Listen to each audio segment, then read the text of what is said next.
Regional aspirations की बात की तो उसकी बात हम लोग करेंगे। एक सवाल और जिससे पहले कि उस पर आते हैं, ऑपोजिशन की सारी पार्टीज, राहुल गांधी, कांग्रेस, सब ये कहते हैं कि मोदी जी ये जो है मैच फिक्सिंग कर रहे हैं इस चुनाव पर। उन्होंने कहा है कि ईडी, सीबीआई और ईवीएम के बिना आप चुनाव नहीं जीत सकते। क्या कहेंगे आप? ईवीएम का जवाब तो देश की सुप्रीम कोर्ट ने दे दिया है, और 2014 में इनके पास ईडी थी, इनके पास सीबीआई थी, तो हार क्यों गए भाई? मेरे होम मिनिस्टर तक को जेल में डाल दिया था, तो हार क्यों तो गए वो? अगर ईडी सीबीआई से चुनाव जीते जाते तो ईडी सीबीआई का काम तो इतने सालों तक कांग्रेस ने किया है, वो जीत जाते हैं जी। और इतना बड़ा देश एक म्युनिसिपैलिटी का चुनाव फिक्स नहीं कर सकते हो भाई, जरा करके देखो, ये संभव होता है क्या फिक्सिंग? क्या क्या दुनिया को मूर्ख बना। लेकिन दुख इस बात का है कि ऐसी बातें करने वालों को आप मीडिया के लोग उनको पूछने के बजाय हमको पूछते हो।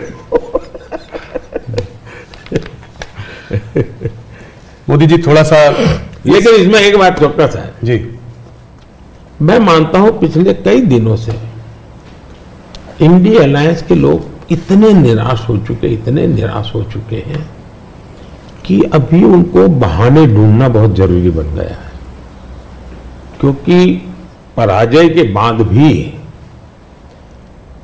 लोगों के सामने जाने के लिए उनको इसलिए मैं समझता हूं शायद वो अभी से ये सारे तर्क ढूंढ रहे हैं कि पराजय के तर्क क्या होंगे, शायद उसी की उनकी इंटरनल एक्सरसाइज है ये। मोदी जी, दो स्टेट्स अहम है इस चुनाव में, एक है कर्नाटका और एक है महाराष्ट्र। कर्नाटका जहां पे अभी आपकी हार हुई थी विधानसभा के चुनाव में, और महाराष्ट्र इसलिए क्योंकि वहां पर एक अजीब सी खिचड़ी बनी हुई है, दो पार्टियां टूटी हैं। मेरे दो साथी मेरे साथ हैं, सबसे पहले शुरुआत करते हैं कर्नाटका से। तो हरिप्रसाद जी जो हमारे वहां के एडिटर हैं वो आपसे कुछ सवाल पूछना चाहते हैं। हरिप्रसाद जी स्वागत है आपका। ಕರ್ನಾಟಕದಲ್ಲಿ ನೇಹಾ ಹಿರೇಮಠ್ ಮರ್ಡರ್ ಕೇಸ್ ಬಹಳ ಚರ್ಚೆ ಆಗ್ತಾ ಇದೆ. Neha killed inside the campus by Fayaz. Even JP Nadda ji rushed to her house.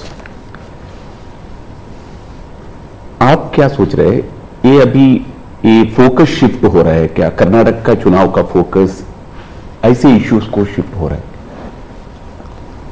देखिए, नड्डा जी का कार्यक्रम वहां चल रहा था और इतनी बड़ी घटना घटी थी, और ऐसी चीजों में हमें वो किस दल के थे, वो कांग्रेस के थे, उसकी बेटी की हत्या हो गई तो हमारा क्या, ये हमारे संस्कार नहीं है, न ही हमारी सोच है, और एक मानवीय संवेदना का विषय है। और मैं मानता हूं कि अच्छा हुआ अध्यक्ष जी ने इतनी चुनाव की आपाधापी में भी उनको सांत्वना देने का प्रयास किया है। ये पूरी तरह मानवीय व्यवहार है। मैं भी, अब मैं बताता हूं कि शायद कौन सा चुनाव है मुझे याद नहीं है, लेकिन राहुल जी का कहीं पर हवाई जहाज में कुछ गड़बड़ हुआ तो मुझे पता चला, तो मैंने तुरंत उनको फोन किया। मैंने कहा भाई आपको कुछ दिक्कत हुई है, क्या हुआ है? ये हमारा कर्तव्य बनता है। मैं गुजरात का मुख्यमंत्री था और दमन में मैडम सोनिया जी, फिर हमारे अहमद पटेल साहब, वो सारे लोग, उनका हेलीकॉप्टर एकदम से क्रैश कर गया। मुझे पता चला, मैंने तुरंत फोन किया। मैंने कहा मैं यहाँ से आपको एयर एम्बुलेंस भेजता हूँ। तो अहमद ने मुझे कहा नहीं, अभी बिल्कुल हम लोग सलामत है, ये बात ठीक है, हेलीकॉप्टर को नुकसान हुआ है लेकिन हमें कोई तकलीफ नहीं हुई है। एक बार सोनिया जी काशी गई थी इलेक्शन कैंपेन में, और वहां उनको तबीयत एकदम खराब हो गई, तो मैंने तुरंत यहाँ से सबको भेजा। मैंने कहा भाई देखो क्या मामला है, या तो हवाई जहाज दो उनको। तो ये एक तो मेरे संस्कार भी है।